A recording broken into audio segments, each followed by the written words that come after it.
Before we begin, this is just a quick note letting you know that I have just released the first part of my own grim dark fantasy series. The link will be in the description. Check out the story if you are interested. The following is a recording of an old review. I just finished reading Pet Sematary, one of Stephen King's most widely praised novels, one which he himself thought he had taken it too far. Or at least worried about that, right?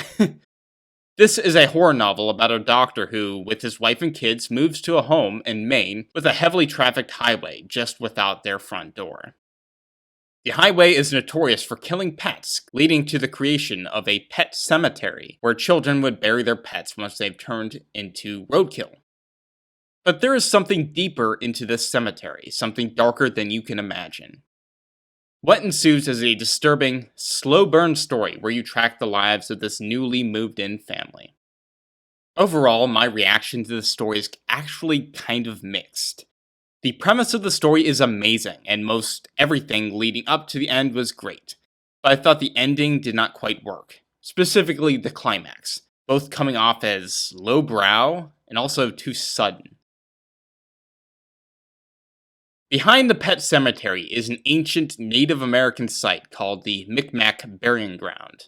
Naturally, it has supernatural properties. If you bury a dead pet there, then it will rise from the grave and return to the owner alive. The catch is that there is something fundamentally wrong with the pet thereafter. The effects differ depending on what you bury, but the family's cat is used as an example. The cat has lost all of its grace, and it seems like it's not all there. It stinks horribly no matter how much you wash it, and its presence is just unsettling and unpleasant.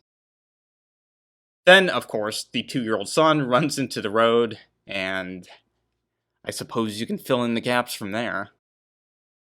The very notion is creepy and sets you on edge.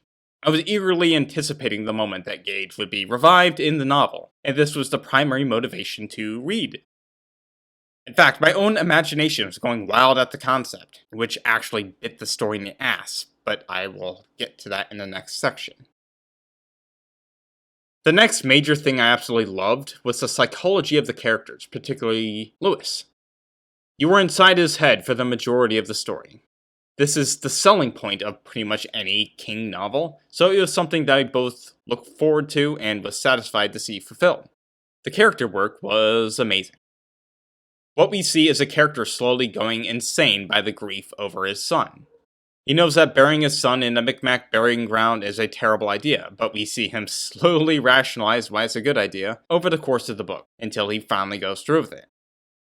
It starts with him telling himself that he will love his son no matter what, so what changes might happen are irrelevant. He wouldn't hate his son if he were retarded, right? This quickly escalates to an assumption that he can control the situation and perform a test, with another ill-regarded assumption that he will be able to kill Gage a second time if things have gone wrong. Seeing his thought process is natural and believable and is definitely the best part of the novel. The tension of the novel is also very well done. King does not rush through the scenes. He lets the anticipated scenes happen only after pages of build-up, with the reader eagerly waiting for the moment. As the novel builds toward the climax, the pieces of the board slowly fall into place, like Judd falling asleep and Rachel coming back to Maine, and we progressively realize how things seem to be unfolding. The last pages of the novel were outstanding, with Lewis revealing that he truly has gone insane by taking his wife up to the burying ground, showing the wreckage in the aftermath of everything that happened. The last page was incredibly chilling. Another minor thing I liked was the Wendigo, which was only subtly hinted at in the story. It is the beast stalking the area around the Micmac burying ground and is only ever on the periphery, a kind of hidden villain. I'm not sure if all the supernatural forces are tied back to this creature or not, because the forces are vague enough that it lacks a real explanation, but that only contributes to the horror. I want to proceed with caution in this section. The first thing I will talk about are my expectations going into the novel. The implication of this is that my view is less so a critique and more so a way in which My explanations left me wishing that the story had been handled differently.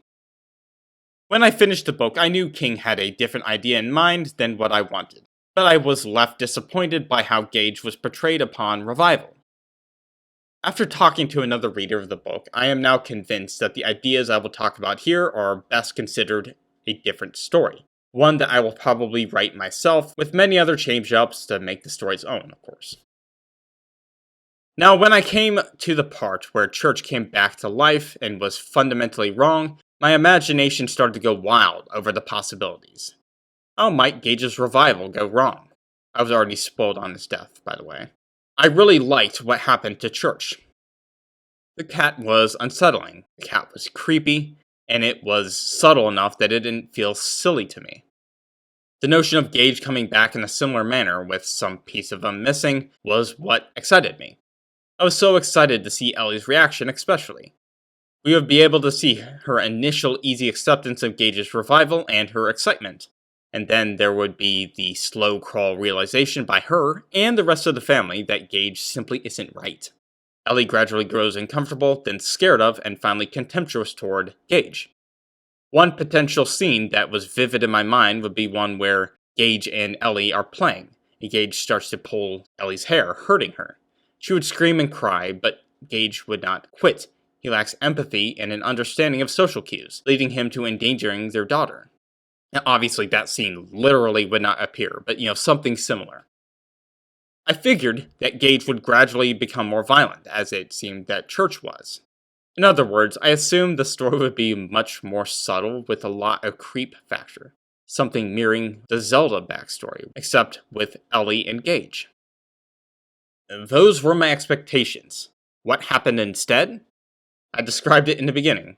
What we got instead was much less subtle. Indeed, it was lowbrow and honestly kind of silly. A lot of King's work rides that line between inane and scary.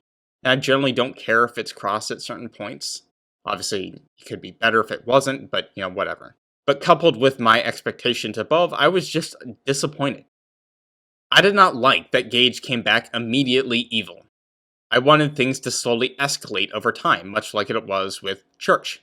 I did not like how the story implied he was just an evil force occupying the body of a child. I don't know how this jives with the animals coming back calmer. I preferred the idea that only a piece of that person returns to their bodies, instead of that body being occupied by some foreign entity altogether. I did not like how the Mymac burying ground seemed to be a conscious entity with a vendetta. I preferred the idea that it simply revived creatures buried there, with nothing else at play. The idea of the burying ground being a conscious force ties into a larger problem I have with many of King's works. I don't appreciate the idea that there's this thing in the background pulling strings to make certain events happen. This isn't a major gripe, and it is obviously a difference in preference, but I always find the story less compelling when these kinds of influences are involved. This is especially the case when the characters' behaviors are influenced. While King portrays it better than anyone can, I usually think characters become cheaper when they are influenced by external factors, instead of being internally motivated. Now, my expectations are my own problem. Clearly, King had different ideas in mind when he wrote the story. Putting my expectations aside, I will have commentary on how the ending played out. Basically, I thought the ending was too sudden. I remember that I was growing increasingly frustrated with the long scenes of Lewis dealing with the logistics of breaking in and out of the cemetery. Not because I did not like the scenes, they were handled just fine, but because I saw the page count slowly running out, leaving out less and less time for the climax to happen. It never occurred to me that the climax would literally be 40 pages in a 400-page book. But the execution of the climax was most frustrating of all. Everything was just too sudden. Rachel died too quickly. We barely, if at all, saw her reaction to Gage coming back to life. She is lured into a room and then offed in a matter of sentences before cutting away. And then, when Lewis comes over to deal with Gage, having realized what had happened, he casually kills the cat and Gage. Another idea I thought was compelling and was looking forward to was the idea of Lewis being forced to kill Gage a second time. Yet the psychology of that seemed to be completely brushed over. It didn't seem like Lewis had any trouble at all.